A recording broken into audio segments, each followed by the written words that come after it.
In the quiet of our home, the memories of Amy, our only daughter, echoed off the walls. She was always more firecracker than flower, pushing boundaries and testing limits. As a dentist, I've seen my share of pain, but nothing quite compares to the ache of a child pulling away. My husband, John, a seasoned cop, always had a way of smoothing things over, but even he was at a loss when Amy packed up and left with that rock musician, her teenage rebellion reaching its peak.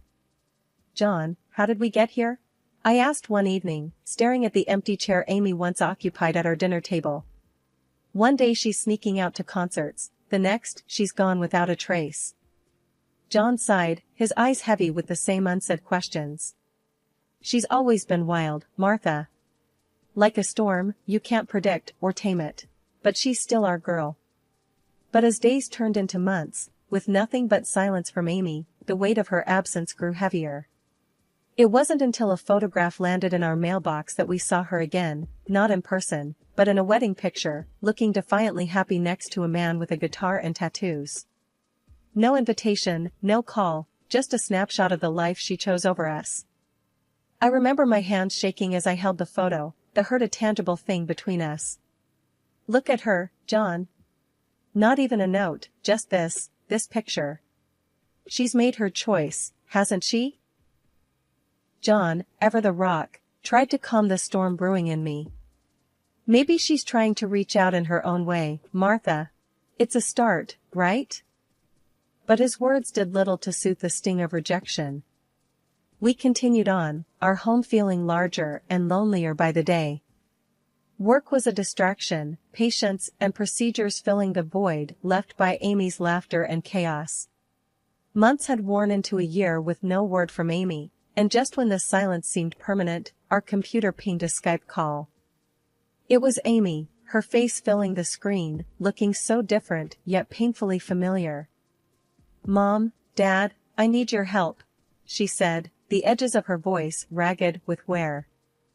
John and I exchanged a glance, the kind that speaks volumes without a word. "Amy, what's going on?" I asked, my heart hammering against my chest. She hesitated, her eyes darting away before locking back onto the screen. It's a lot. I've got a baby now, a little girl. And things, well, they aren't great. I need money, Mom, $1,000 a month." John's brow furrowed, his cop instincts on alert. "A grandkid? Amy, slow down. Why do you need the money?" She bit her lip, a nervous habit from childhood. "I just do, Dad. Please, I wouldn't ask if it wasn't serious." We sat in silence, the weight of her plea hanging heavy. Finally, I nodded, my decision firm, despite the whirlwind of questions. "All right, Amy. We'll help. But please, talk to us. What's been happening?" She looked down, a tear tracing her cheek. "I can't. Not now. Just, thank you. This means everything." The call ended abruptly, leaving John and I staring at a blank screen. "What do you think, John? Did we just make a mistake?" I murmured, the doubt creeping in. He shook his head, his hand finding mine. "No, Martha. She's our daughter, and she's in trouble. It's our job to help, no questions asked." "But a grandchild, John. A whole year and she's kept this from us. What else don't we know?"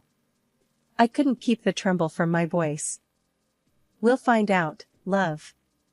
For now, let's just be there for her. However she'll let us," he replied, his voice a steady anchor in the storm.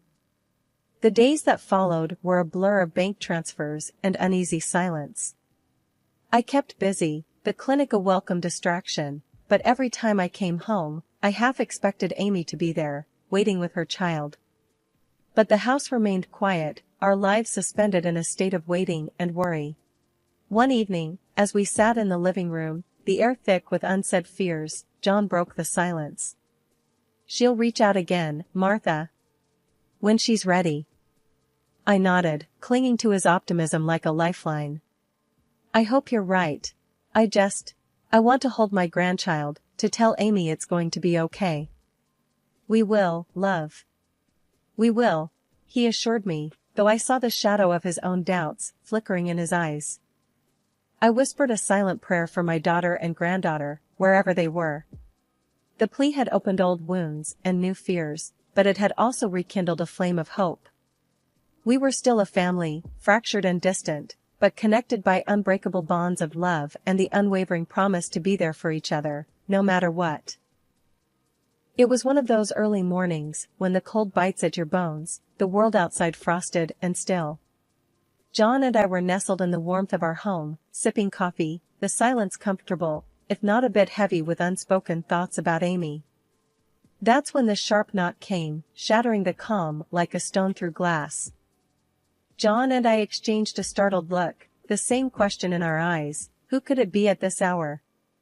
He stood up, moving towards the door, while I followed close behind, a knot of worry tightening in my stomach. He swung the door open and there, on our doorstep, was a sight that knocked the breath from me.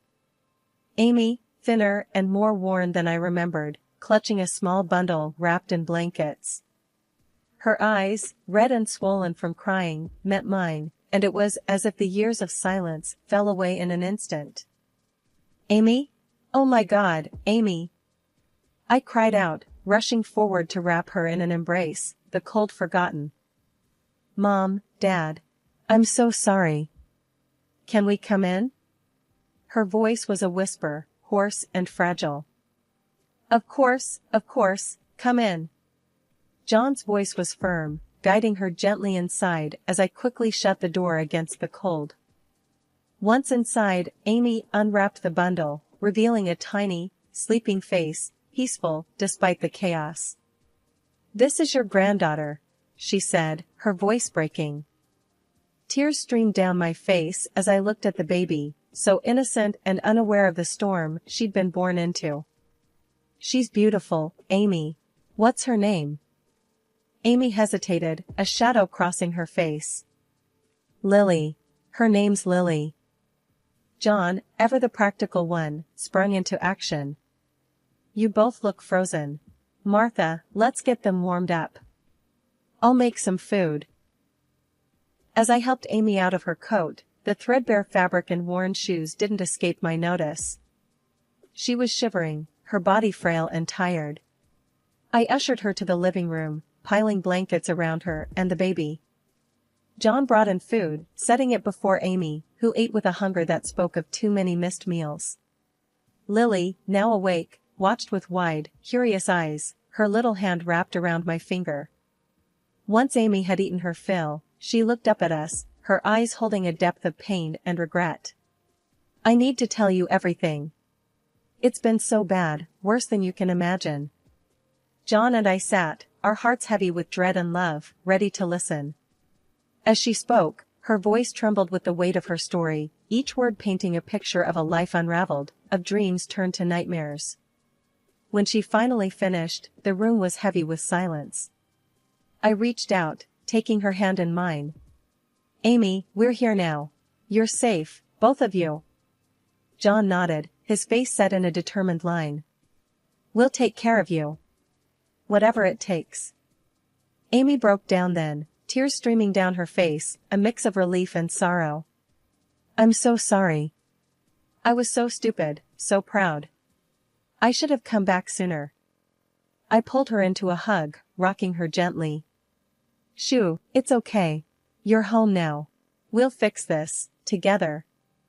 Once Amy had settled a bit, Lily sleeping soundly in a makeshift bed we'd cobbled together, she began to unravel the story we'd been missing. John and I sat across from her, our hearts heavy, bracing ourselves for what was to come. Mom, Dad. I don't even know where to start. Everything's been a mess since the day I left with him, Amy began, her fingers twisting a loose thread on the blanket. Just start from the beginning, sweetheart. We're here to listen, I urged gently, my voice steady despite the turmoil inside. Amy took a deep breath, her eyes fixed on the sleeping form of Lily. It was all good at first, you know? Exciting, even. But then, after we got married, things changed. He changed. The music gigs dried up, and he started drinking, a lot. And then, her voice trailed off, a shiver running through her. John leaned forward, his face a mask of concern. And then what, Amy? She looked up, tears glistening in her eyes. Then he started getting angry, at everything. At me. It wasn't long before he started hitting me. A sharp gasp escaped my lips, my hand flying to my mouth. John's jaw clenched, his hands forming fists on his knees. That bastard, he muttered under his breath. Amy continued, the words pouring out now, a floodgate opened. I thought I could handle it, that I could make it stop. But then I got pregnant with Lily, and everything got worse. He didn't work, just drank and yelled and more. I was scared, all the time. The room felt impossibly heavy, each word a weight added to our already burdened hearts. Why didn't you come to us, Amy? Why didn't you tell us? I asked, my voice a mix of pain and frustration. I was ashamed, Mom.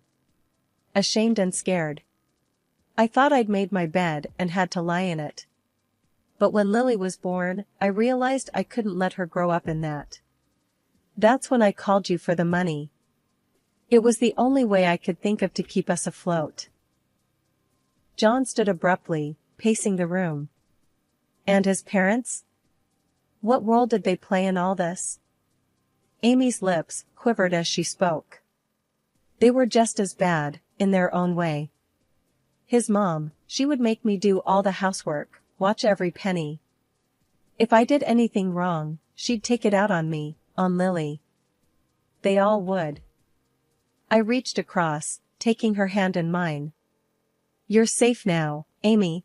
You and Lily. We'll take care of you. Amy nodded, a frail smile on her lips. I know, Mom. That's why I came here. I knew if anyone would help us, it would be you. John nodded, his face set in a grim line. Tell us how you managed it, Amy. We need to know everything to protect you. She took a deep breath, her hands wrapped tightly around her coffee mug. It wasn't easy. I had to wait for the right moment. His parents were out, and he was passed out drunk, like usual. I grabbed Lily, some clothes, and whatever cash I could find. I didn't even have a car seat, just wrapped her in blankets and ran. I shuddered, imagining my daughter and granddaughter in such peril. Oh, Amy, that's so dangerous. But you're here now, that's what matters. She continued, her eyes distant as she recounted the escape. I hitched a ride to the nearest bus station. People must have seen the desperation in my eyes, no one asked too many questions. Each mile away from that house felt like a tiny victory. John's hand found mine under the table, a silent message of solidarity. And no one followed you? You were sure you weren't followed? Amy shook her head. I was careful, Dad. I know you taught me to be observant. I made sure we weren't followed. I just couldn't stay there a moment longer, not with Lily. I stood up, moving to the stove to busy myself with making more coffee, the actions mundane but necessary to keep the tremors at bay. You're brave, Amy. So brave. We'll make sure you never have to go back there. The day passed in a flurry of activity, securing the house, making appointments with lawyers and therapists, anything and everything to ensure Amy and Lily's safety and well-being. John was on the phone most of the day, his voice a low rumble of barely contained fury and action. As night fell, Amy sat on the living room floor, Lily crawling around her, a scene so normal yet charged with the undercurrents of their recent ordeal. I can't thank you enough, both of you. I feel like I'm finally breathing again. John looked up from his paperwork, his gaze softening. You're our daughter, Amy. There's nothing we wouldn't do for you and Lily. I sat down beside her, the carpet soft beneath me. We meant it when we said forever, Amy. Forever means through the hard times too.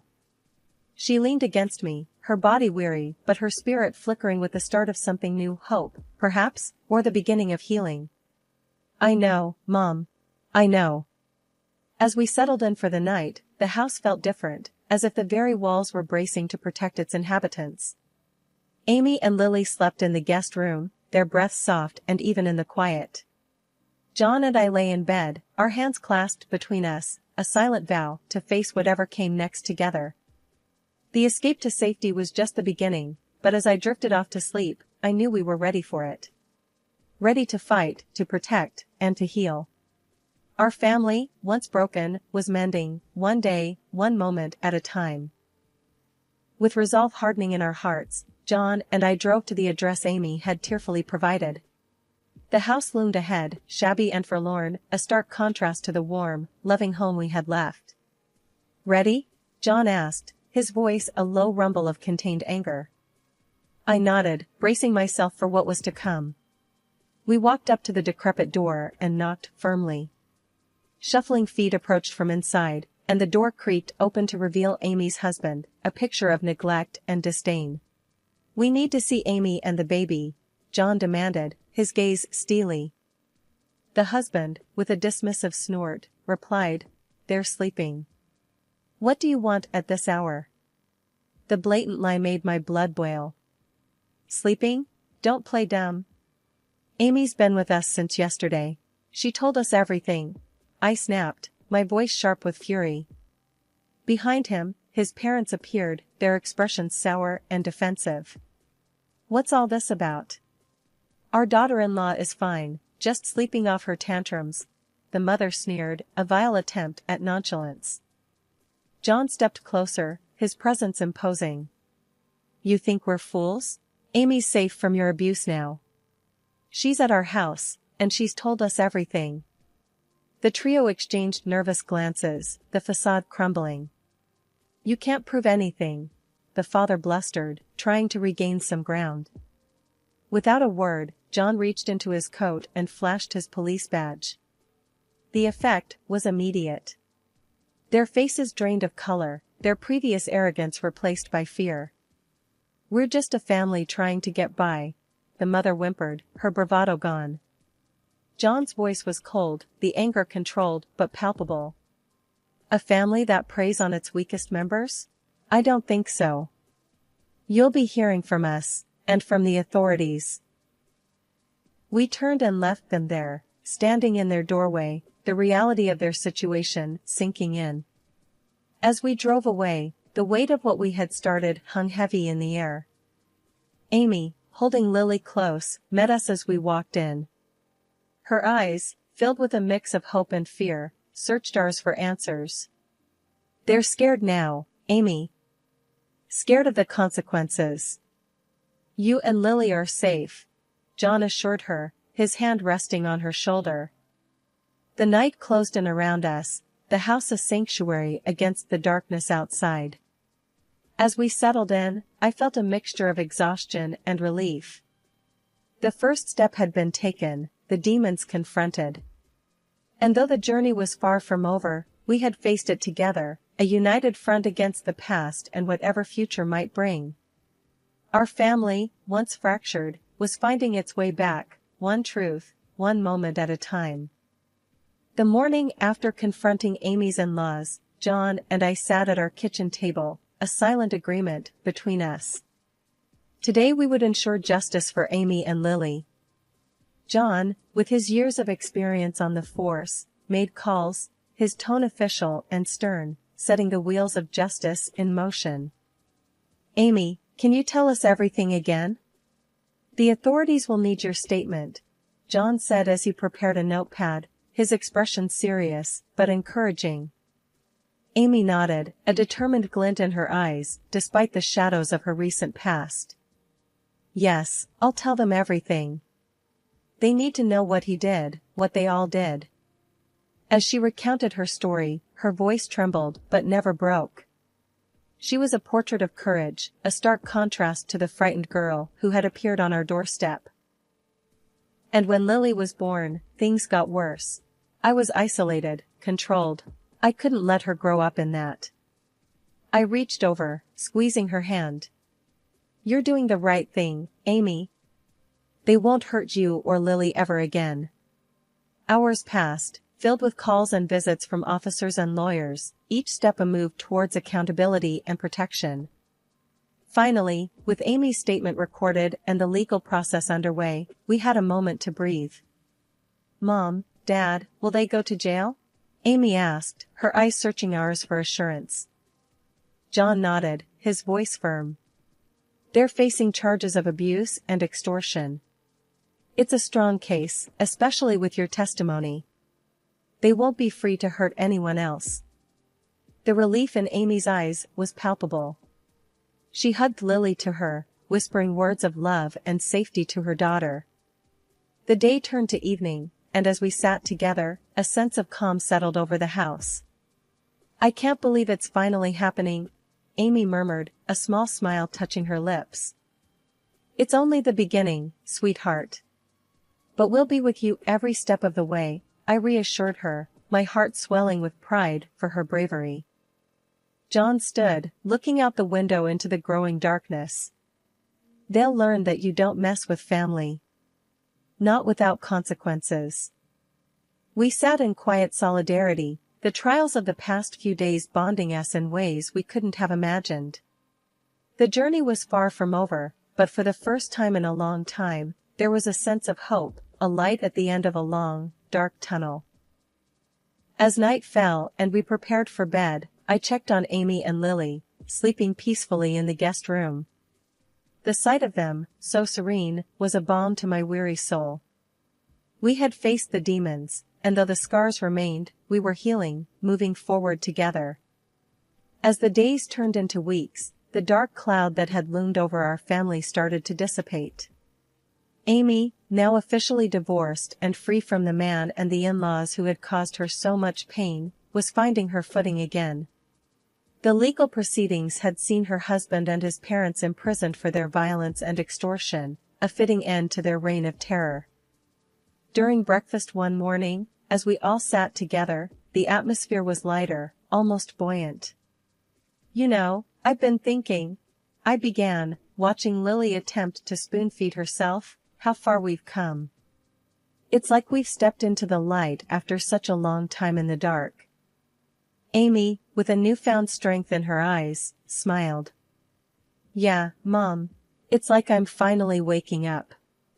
The divorce, the trial, it's all behind me now. I can actually look forward to the days ahead." John, always the backbone of our family, nodded in agreement. "That's right. We're all moving forward now, stronger and wiser." Lily's giggles punctuated our conversation, a reminder of the innocence and joy that had returned to our home. As the day unfolded, Amy and I found ourselves in the garden, planting new flowers, a symbolic gesture of our new beginnings. "Mom, can you believe how much Lily's grown?" Amy remarked, her hands deep in the earth. I smiled, handing her a seedling. "She's going to be as strong and beautiful as her mother, and as resilient as her grandma, too." As evening approached, John joined us outside, wrapping an arm around my shoulder. "Look at our little family, Martha. This is what life's all about." I leaned into him, my heart full of gratitude. "Yes, it is. A new beginning, a fresh start for all of us." Dinner was a lively affair, with Amy sharing her plans for the future, her voice tinged with excitement. "I'm thinking of going back to school, maybe even starting my own business. I want Lily to have a life filled with possibilities." John raised his glass, his eyes shining with pride. "To new beginnings, to family, and to justice. May we always find strength in each other." We toasted to our future, the sound of our glasses clinking a sweet symphony of hope and determination. As the night drew in, I tucked Lily into bed, watching as Amy sat beside her, a serene look on her face.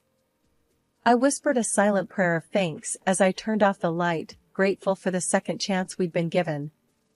As I lay next to John, his presence a constant source of comfort, I knew that our journey hadn't been easy, but it had brought us here, to this moment of peace and togetherness.